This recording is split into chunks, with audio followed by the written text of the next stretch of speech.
Let's learn ये traditional pathway क्या होता है।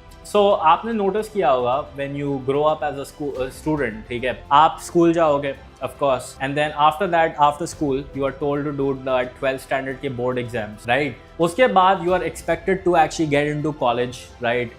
हो सकता है that your parents will expect you to participate in some sort of examination, competitive examination, ताकि आप शायद IIT enter कर पाओ, शायद आप डॉक्टर बन पाओ, शायद आप एक लॉयर बन पाओ और something like that. After your college, right, after you have done your basic graduation, people will expect you to do some sort of masters, because MBA नहीं होगा तो शादी कैसे होगी, राइट? उसके बाद MBA जब हो जाए, of course the next pathway is that you have a job, right? And job के थ्रू आप क्या करना है, आपको एक फिक्स सैलरी मिलेगी, right? If you are fortunate enough to actually go to a decent college, शायद हो सकता है आपकी जो इनिशियल सैलरी होएगी वो थोड़ी ज़्यादा लेवल पे होएगी। On the other hand, if you are not going to a premium college, हो सकता है आपको जो जॉब मिले जब आप अप्लाई करो वो आपको बोलेंगे अरे जो आपने स्किल्स पिछले 20 साल सीखने में लगाई थी ये सब तो बेकार है। इनफैक्ट आपको नई स्किल्स और सीखनी पड़ेगी, जिसके लिए आपको एक नए प्रोग्राम के थ्रू जाना पड़ेगा, जिसके थ्रू आपको और स्किल्स और कोर्सेज वगैरह में इन्वेस्ट करना पड़ेगा।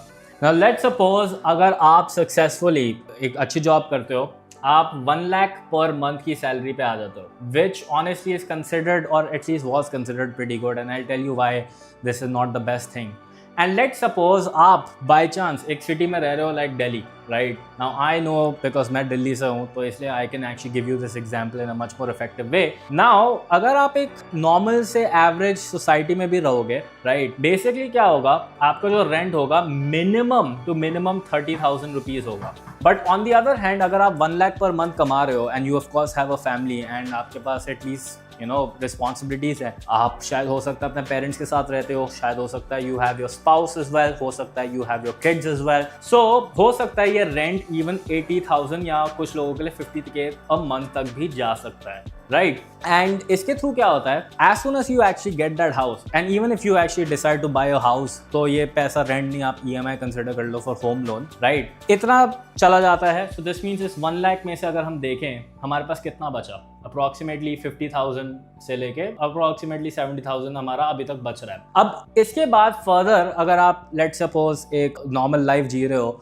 आपको कम्यूट करना होगा from point A two point B, because ऐसा तो है नहीं कि पूरा टाइम ऊबर लेके घूमते रहो, एंड ऑफ कोर्स आपके पड़ोसी भी आपको जज करेंगे अगर आपके पास इतने कमा रहे हो और आपके पास एक गाड़ी ना हो। तो as a result let suppose आप एक कार भी खरीद लेते हो, एंड इस कार की भी ऑफ कोर्स हो सकता है अगर आप लकी हो और आपके पास फैमिली का पैसा है तो आप सीधा इस कार की फुल पेमेंट करके खरीद सकते हो। लेकिन अगर आपके पास नहीं है और आप एक एवरेज इंडिविजुअल हैं, then you will have EMIs for this particular car as well, let's say 20K a month ये हो गया। तो अगर 50,000 हमारा रेंट जा रहा है, 20,000 हमारा यहाँ जा रहा है, राइट, तो टोटल हमारा कॉस्ट कितना हो गया, 70,000 रुपए। अब आप ये सोचिए for basic amenities like food, ration, bill, right, it could be electricity cost as well, कितना कॉस्ट हो गया, एटलीस्ट लेट सपोज हमने 15,000 उसके भी ले लिए, राइट? एंड हमारे पास एंड में कितना बचा, हमने यहाँ पे किया 30,000 for rent, 20,000 rupees for car, let suppose 15,000 का rent, majority of our funds, majority of our 1 lakh rupees goes over here, right? और एंड में हमारे पास बचा के 50, 65, राइट, अप्रोक्सीमेटली सेविंग्स जो है हमारे पास। और ये भी मैं एक ऑप्टिमिस्टिक सिनेरियो बता रहा हूँ आपको, ये भी नहीं बता रहा कि ये सबके साथ होगा, राइट? लेट सपोज आपके पास 35K अ मंथ बच रहा है। नाउ आपके पास दो ऑप्शन है, राइट? या तो आप इस 35,000 रुपीज को लेके आईफोन ले लो and of course the new luxuries and the amenities that you want. शायद हो सकता है आपकी वाइफ को ट्रिप पे जाना है and she is been telling you for a very long time कि यार कितने टाइम हो गया है, हमको उस क्रूज पे जाना चाहिए, because Sujata my friend has been saying that for a while and she posted a picture on Instagram, so of course you have to do the same. तो पॉइंट ये हो गया कि इस 35K के अंदर आपको अपनी लग्जरी, अपनी बाकी लाइफस्टाइल एंड ऑल्सो अपने इन्वेस्टमेंट्स एंड सेविंग्स के बारे में देखना है, which becomes very very difficult for an average human being. And by the way, so अगर हम एंड में देखो तो हमारे पास 35K का लग्जरी है, राइट? नाउ इस 35,000 में ऑफ कोर्स अगर हमने स्पाउस का एग्जांपल लिया है तो फिर डेफिनेटली हमारे पास school bills and other things भी होंगे। But what I am doing is मैं लोगों को थोड़ा सा ऑप्टिमिज्म दिखा रहा हूँ और मैं बता रहा हूँ कि आप किसी ना किसी तरीके से, लेट सपोज अगर ये 35K अ मंथ भी किसी तरीके से बचा लो after paying your expenses, you will have 2 options, okay? Option number one is what a lot of people who are not financially literate do, which honestly, unfortunately, majority of this country are. That's the reason why fintech or finfluencers are rising, right, every single day.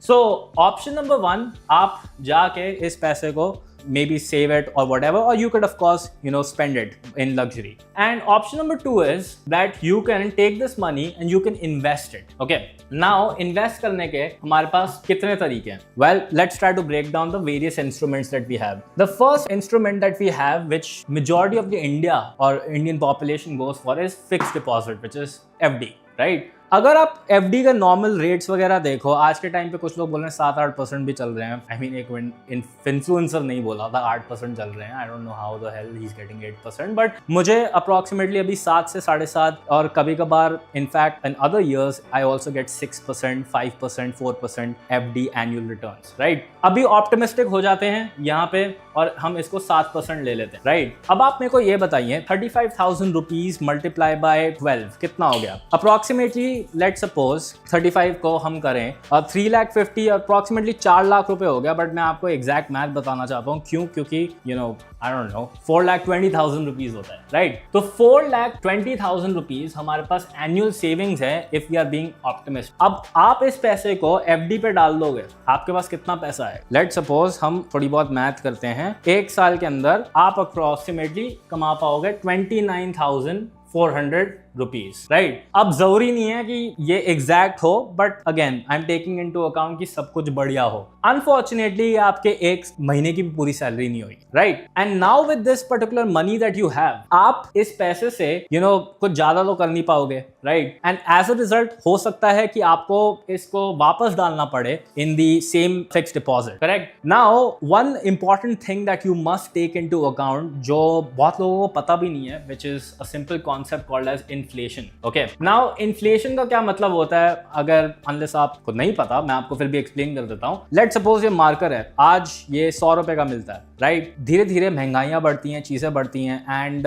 हो सकता है 5-10 साल बाद ये जो marker है exact ये 100 रुपए का नहीं 200 रुपए का मिलेगा. क्योंकि जो एवरेज इन्फ्लेशन रेट इंडिया के अंदर चल रहा है वो एटलीस्ट 6 to 7% चल रहा है. एंड इनफैक्ट जो रियल इन्फ्लेशन रेट है, ये सारे नंबर्स तो आपको गवर्नमेंट बताती है. क्यों? क्योंकि उनको अच्छा दिखाना है कि कितनी तरक्की कर रहे हैं देश में. बट जो इकोनॉमिस्ट हैं, जो एक्चुअल हैं, कुछ लोग ये भी बोलते हैं कि हमारा जो रियल इन्फ्लेशन रेट है 10% से 12% भी है. तो इसका ये मतलब है अगर आप ये पैसा फिक्स डिपॉजिट में भी डालते हो, आपको अल्टीमेटली लॉस ही हो रहा है, because inflation is round about the same. Banks देखो स्मार्ट होते हैं, ऐसा तो होता नहीं है. वो आपके पैसे से क्या करते हैं? वही पैसा लेके कहीं और इंस्ट्रूमेंट में डाल देते हैं जहां पे उनको ज्यादा रिटर्न मिलता है. जो बचा कुछ रिटर्न होता है वो आपको उठा के दे देते हैं. And as a result of this you are still missing out on a huge opportunity, because ultimately वो पैसा आप बचा के भी घाटे में जा रहे हो, क्योंकि हर महीने और हर साल वो पैसा धीरे धीरे कम होता जा रहा है, which will put you in a tough spot. So अब इसका क्या सोल्यूशन है और क्या किया जाए?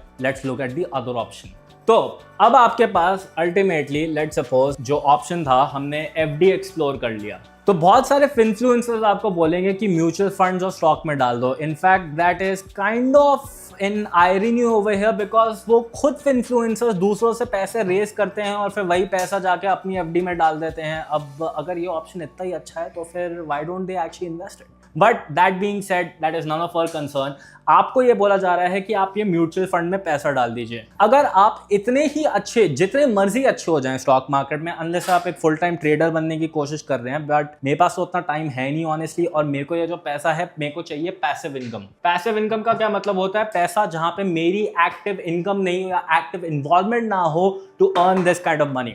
तो अगर हम इसको एक एक्टिव और पैसिव इनकम की तरीके से सोच रहे हैं, तो हमको इस पैसे पे कितना रिटर्न मिल सकता है? Again, stock market if you are doing really well can give you 10 to 15% per annum, and this is also something I'm being very optimistic about.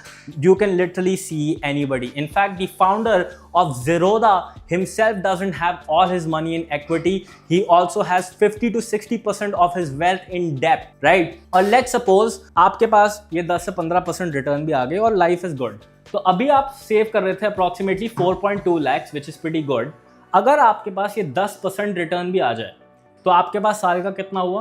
Approximately 42,000 rupees per year that you are able to now have, right? अब बहुत सारे लोग मेरे से अभी इस comment में और इस वीडियो में आर्ग्यू करेंगे, बट रोहन आप टेंशन क्यों ले रहे हो, मैं 20-30 साल वेट करूंगा और फिर 30 साल बाद जो मेरी पोर्टफोलियो होगी I will be worth crore, because SIP में मैं बिलीव करता हूँ और सबने मेरे को ये बोला है। ग्रेट, आप 50 साल बाद के जब हो गए, जब आप 50 ईयर्स के हो गए, जब तक आप ये वीडियो देखोगे आपके पास 1 करोड़ होंगे। उस डेट पे ये 1 करोड़ की वैल्यू जो होगी ना 1 लाख की भी नहीं होगी। And most importantly tell me one thing, क्या आप एक्चुअली एक बुढ़े आदमी बन के या वुमेन बन के you want to enjoy this money? My question is, are you earning this money so that you can spend it on luxury and traveling or the things that you really want to do? Or you want to just do it ताकि ये bank में बस पड़े रहे और आप so called rich हो? Of course you're earning so that you can make money and you can enjoy it. But क्या आप 50 years तक wait करोगे to actually have this kind of money and actually enjoy it? The answer is no. क्योंकि मैं तो नहीं करूँगा and हो सकता है आप करोगे तो good luck. Now option number 2, अगर आप बोलोगे रोहन स्टॉक मार्केट में मेरे को नहीं करना, राइट, हो सकता है कि मुझे कुछ और तरीका चाहिए। अब फिन्फ्लुएंसर्स आपको क्या ऑप्शन देंगे? सेकंड ऑप्शन नंबर आपको जो दिया जाएगा वो है रोहन रियल एस्टेट में पैसा डाल दो, प्रॉपर्टी डाल लो। अब प्रॉब्लम नंबर ये है, बहुत सारे लोगों के पास तो आजकल की डेट में प्रॉपर्टी खरीदने के पैसे ही नहीं है। एटलीस्ट दिल्ली में आप जाके देखोगे करोड़ों करोड़ों रुपए से प्रॉपर्टियां बढ़ रही हैं एवरी सिंगल ईयर। नाउ हो सकता है there are apps as well which allow you to buy certain portions of these properties, but same logic applies over here, right? Even if you buy a property and rent it out, even in a podcast by Nikhil Kamath, I heard that the maximum returns that you can get from this would be around 10%. And कुछ लोग बोलते हैं but Rohan कोई नहीं, मेरी property की value तो बढ़ती रहेगी। This is under the assumption that you are thinking that real estate market is supposed to go up, right? So there is a lot of debate and controversies regarding that.